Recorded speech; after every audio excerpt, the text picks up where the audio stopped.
Hey guys, Mrs. Thompson here. We're going to be learning today about how to compose a successful composition for a still life. Now I know what you might be thinking, oh my gosh, how long is she going to talk? I hope she doesn't talk my ear off. Mom joke. I know, I'm sorry. I will cut it out.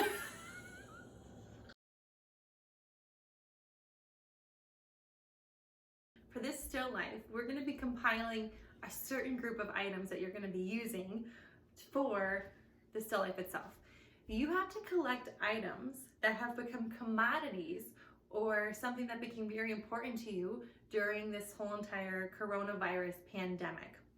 So what has gone scarce that has shocked you? And what made you realize how important some materials are? I think for everyone, the first one is toilet paper. People are going crazy over toilet paper. Everyone knows what craziness. So for me, toilet paper is going to be the first object that I'm going to use because this is a great defining object of the times. Now, what are some other things that you found have gone scarce and you found, oh my gosh, I can't believe that I can't get this. Like, I never thought how important it was in my life until now. Butter is my life. I have not been able to find it, except I went to the grocery store the other day and I found it. So I got 2 packages. I didn't panic buy, but butter has been scarce. Also, eggs. I have not been able to, I remember like 2 weeks ago, there were no eggs in any store I went to. Another one that's pretty obvious is wipes, disinfectant wipes. These have gone off the shelves like crazy and I have not been able to find any since. And then, is there an object that your family has bought that you bought because it was a panic buy? I did. I'm afraid to say it, but I panic buyed one odd item and everyone in my family keeps making fun of me for it. I'll show you what I got.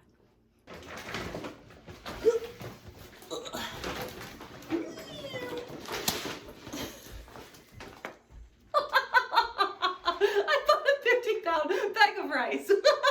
I'm so dumb, so dumb. So first step, compile all of these items that defined the coronavirus pandemic for you.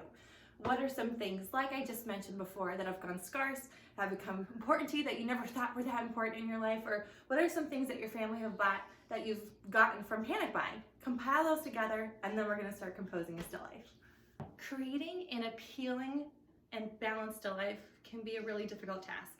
So we have to learn how to make a pleasing composition. And a composition simply refers to the structure of the still life, from the color you use to the value to the path the viewer's eye takes as they look around the drawing. The first thing you need to set up though is your lighting. Best time to set this up is during the day. This is about like 1 o'clock in the afternoon for me right now. So I'm going to be using the natural light as a source for my still life. And you'll notice that my still life is going to be set up directly from the side of that window. So I'm having this great directional light coming in this way, and that's going to create some great cast shadows on my still life. So to begin, we want to start with one object and choose the object that you think should be the main one in the work. For me, I'm thinking the toilet paper because that's had the biggest impact on our society right now, and people are going crazy over that. So I'm going to open it up. I don't really want to draw the labels on the package and stuff, so I'm just going to use a full roll. Now you'll notice that I have rolls of 3 different sizes. Whenever you're doing a still life, you want to have and offer a variety of shapes. Try to achieve irregular shapes whenever you're choosing something. I love this one. I feel like it's very poetic for the times, very metaphorical, and so I'm definitely going to include the empty roll. But I kind of like having it in the different stages because it shows a lapse of time that has occurred. So as I begin with this one object, I want to figure out, how can I arrange this to create a more interesting composition? So maybe I'll have it on its side. Maybe this one could be tilted on this. Oh my goodness, let's use some of this. Let's roll it out. Now what I'm starting to do here is I'm starting to create leading lines. Play around with your camera so you can, shift the composition, maybe crop some things off as you're working. But as you're placing things down, we want to follow the rule of thirds.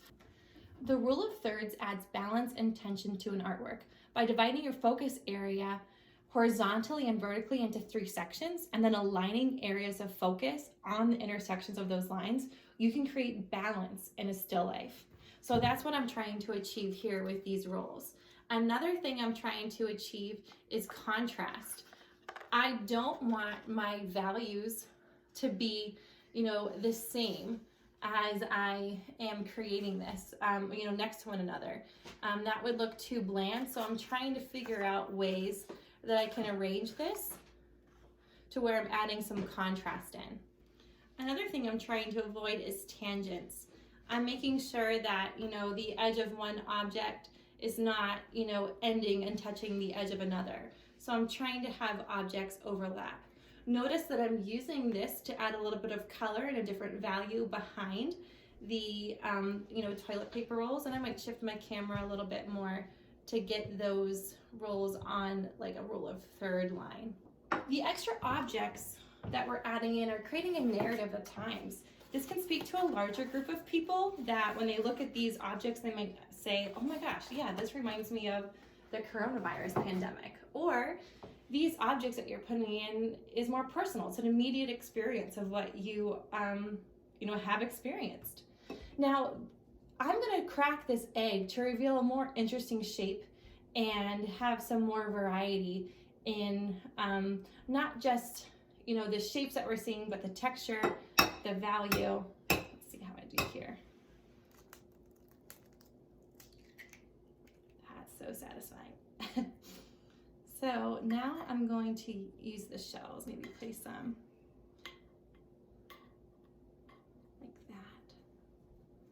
It's all about arranging things to how you like. And conveniently, I have disinfecting wipes that I can clean off my hands. Now, as you add more objects in, remember that you want to be creating some leading lines.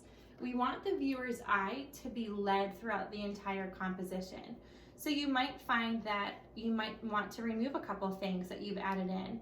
I'm looking at this and could this look better if I didn't have that in there? What would happen if I, shifted some things around a little bit more? Play around with everything to see what is going to work best. And sometimes less is more in a composition. You don't ever want to try to overdo it. So I feel like I'm at a point where, I'm liking what I'm seeing. I rearranged everything to show leading lines. Notice how your eye kind of shoots up this way, it goes around the paper towels and it shoots back out again, and then it just kind of has this like circular motion. That is intentional to create this great movement in the work. Another thing that I'm trying to focus on is, do I have any tangents anywhere? So I'm noticing, like, does this edge, it does not match up with the edge of this paper towel.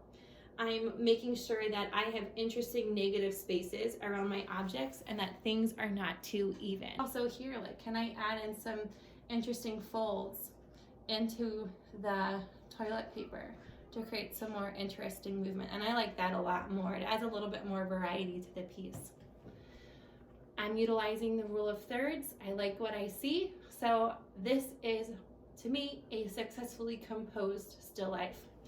And just know that drawing a still life is a crucial skill, and composing a proper still life can be the deciding factor between a strong or a weak drawing. A weak composition will hold your drawing back.